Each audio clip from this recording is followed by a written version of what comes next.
Monsieur le ministre de la formation professionnelle, Monsieur le président de l'Agence japonaise de coopération internationale, Monsieur l'ambassadeur du Japon,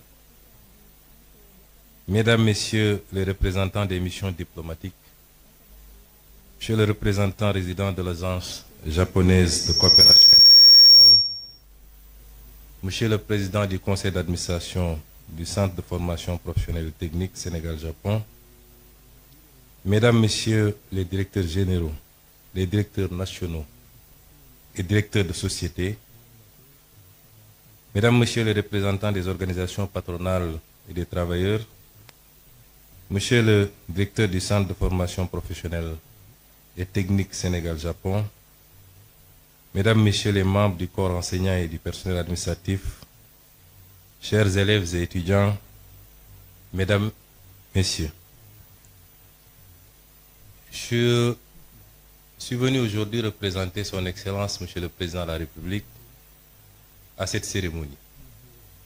Hier déjà, le Président de la République avait reçu Monsieur le Président de la JICA et Monsieur l'ambassadeur du Japon. Et aujourd'hui, il me délègue de représenter à cette cérémonie. Cela atteste de l'importance que le gouvernement du Sénégal, et en premier le Président de la République, accorde à la formation professionnelle, mais plus singulièrement à cette institution importante qu'est le Centre de formation professionnelle technique Sénégal-Japon. Monsieur le Président de la JICA, Monsieur l'ambassadeur, je voudrais avant tout vous adresser les remerciements chaleureux, sincères et profonds du peuple sénégalais pour votre présence durant ces 40 dernières années à contribuer à la formation d'acteurs importants pour la construction de tout développement. Monsieur l'ambassadeur, vous avez résumé la situation telle qu'elle se présente pour nos pays. Vous avez dit que le Japon, ce que nous savions déjà, ne disposait d'aucune ressource naturelle pratiquement, et qu'il a pu compter particulièrement sur un facteur important qui est le capital humain, pour être aujourd'hui parmi les 5 économies les plus importantes du monde. Cela doit nous interpeller,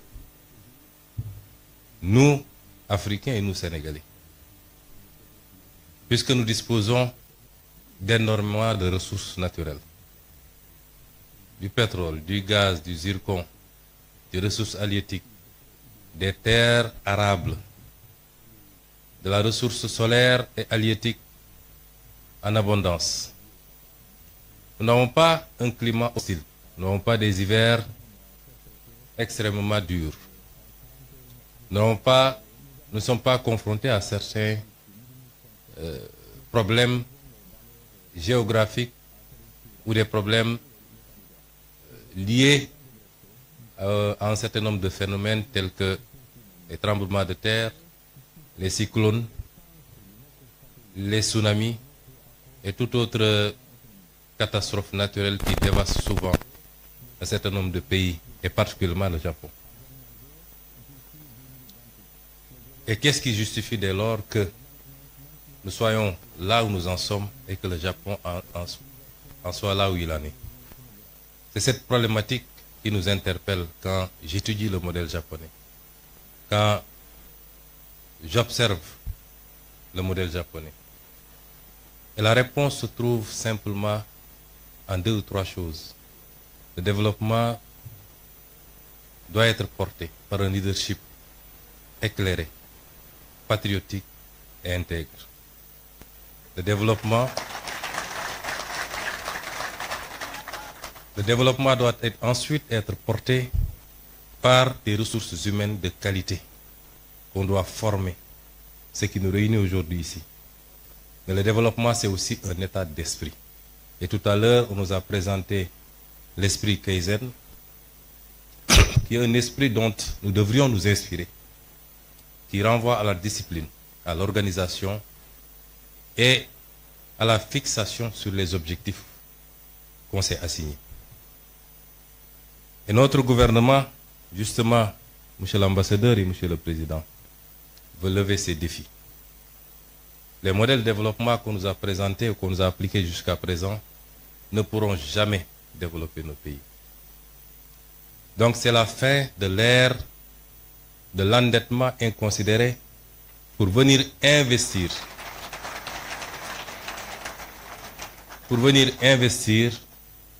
dans des projets qui n'ont aucun rapport avec la construction d'un développement endogène et souverain. Nos priorités dès à présent, et vous en rendrez compte à partir de lundi, puisque nous allons présenter au Sénégal et au monde entier de nouveaux référentiels des politiques publiques, avec un horizon dégagé sur 25 années, mais avec ses déclinaisons quinquennaux et décennaux, vous vous rendrez compte que notre objectif, c'est de nous atteler à une construction méthodique, appliquée, patiente, d'un véritable modèle de développement structuré autour d'un certain nombre de pôles de développement qui seront au nombre de 8 à travers le Sénégal. Et nous voudrions que la coopération avec tous nos partenaires soit circonscrite désormais autour de ces impératifs. Et à ce titre, je pense que le Japon est largement en avance, puisque le modèle qui nous est présenté ici est justement le modèle qu'il nous faut, qu'il faut dupliquer et renforcer. Je me réjouis déjà d'entendre et de voir que notre complexe sera bientôt ouvert à Diamniadio. Nous vous en remercions.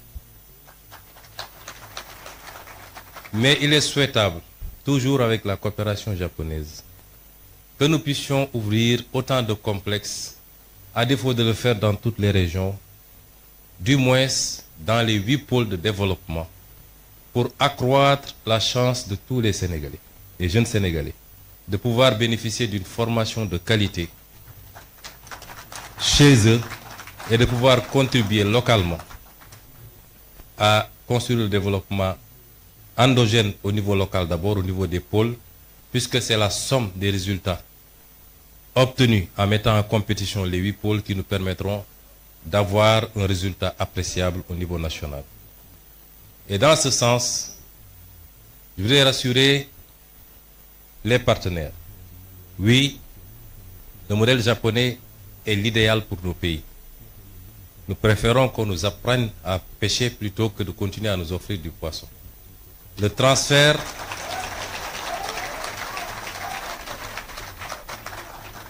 de technologie par la formation qualitative.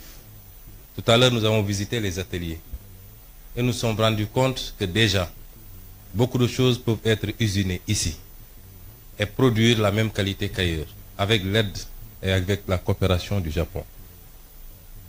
Le transfert de technologie par la formation, mais également par l'accompagnement dans la mise en place des outils, est ce dont nous avons besoin désormais.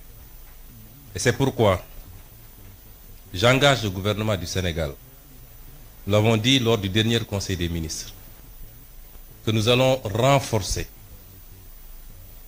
l'implication du gouvernement du Sénégal sur le plan financier, sur le plan de l'accompagnement à tout point de vue, pour booster la formation professionnelle. Et cela interpelle également notre système éducatif. Je voulais dire aux jeunes que la formation universitaire est importante, certes, mais elle ne doit pas construire une sorte de panacée. Tout le monde ne peut pas être universitaire. Dans les pays les plus développés, parmi lesquels le Japon, la Suisse et beaucoup d'autres pays que nous avons visités, très tôt, une bonne partie des ressources jeunes sont orientées vers la formation professionnelle, qui est la seule formation qui ouvre droit directement à un emploi, à une opérationnalité. On peut faire 10 ans à l'université et quand on vous met dans une position de travail, vous avez besoin encore d'être formé et formaté pour pouvoir être opérationnel. Et le pays a besoin de beaucoup plus de techniciens, de scientifiques, dans tous les domaines.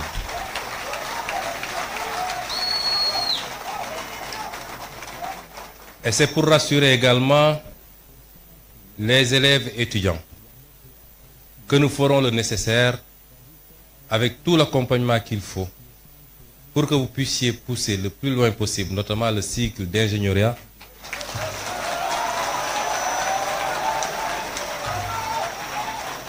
et cela dans les plus brefs délais.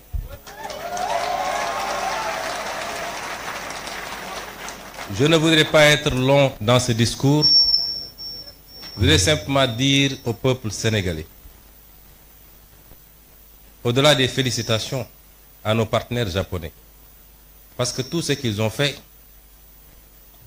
ils l'ont fait avec altruisme, puisque c'est des dons. Nous les remercions chaleureusement encore une fois au nom du peuple sénégalais. Et dans la coopération future, notre option, c'est de voir avec chacun de nos partenaires qu'est-ce qu'on peut développer de manière spécifique et orienter, concentrer cette formation, cette collaboration autour de ces secteurs. Et dans le domaine de la formation professionnelle, pour la technologie, les sciences de manière générale, le numérique, je crois qu'avec le Japon, nous avons de belles perspectives.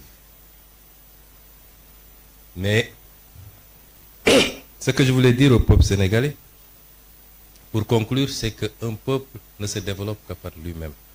Savez-vous que nous avons fait récemment un exercice de vérité pour dire aux Sénégalais ce qu'il en était. Certains ont crié au loup en disant que nous aurions dû mentir au peuple sénégalais pour éviter de nuire à l'image du Sénégal. Nous ne sommes pas dans cette relation avec le peuple sénégalais. La vérité sera dite, quelles qu'en soient les conséquences, mais pas pour nuire à l'image du Sénégal, pour lancer un message très fort au peuple sénégalais. C'est que ce qui nous a conduit à ces situations, c'est qu'on a souvent voulu se cacher derrière notre petit doigt et éviter d'affronter les réalités de face. Les modèles de développement qui ont marché ailleurs et qui sont pratiquement identiques compte tenu des réalités et des spécificités socioculturelles sont les mêmes qui développeront ce pays. Et ce modèle, c'est compter d'abord sur nous-mêmes. Notre note a été très légèrement dégradée. Nous attendions beaucoup plus.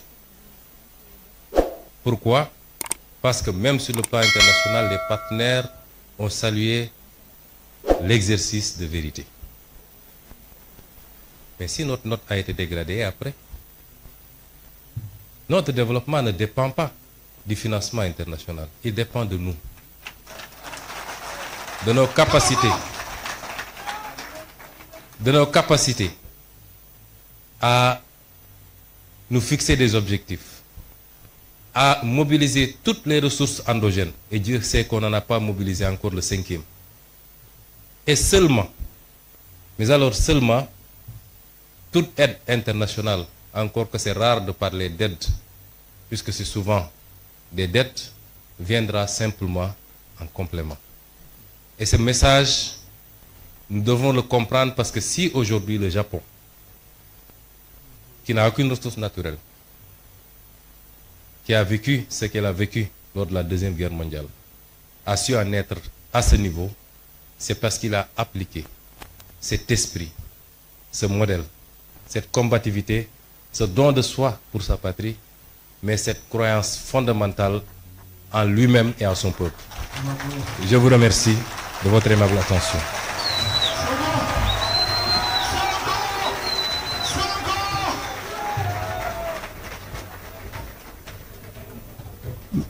Madame, Monsieur, par